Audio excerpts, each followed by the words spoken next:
Hardware wallet can be very secure, but if anyone tampered with it before it gets to you, your crypto can be at risk. OneKey sent me this Classic 1S hardware wallet for review, but simple security checks that every buyer must perform before using any hardware wallet is the packaging. Very important is this recovery sheet. By the time you open it up, it must be plain. There must not be any recovery seed inside this your recovery sheet. Let's check it. You can see this is my recovery sheet.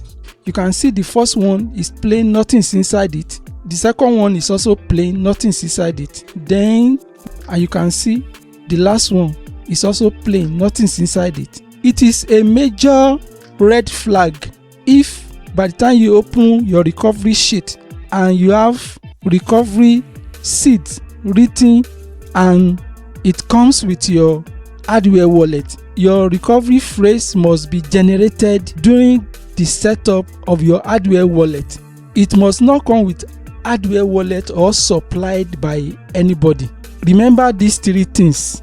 Ensure you check the seal around the box and the packaging before you dismantle them. Make sure that your recovery sheet is plain without a pre-written recovery phrase, and ensure you verify your device, that is your OneKey Classic 1S, this with the official OneKey app. Make sure you subscribe to this channel, like this video, click that notification bell. You get to know as soon as I publish my videos every week. Thank you so much for watching this video. See you in the next video. Bye for now.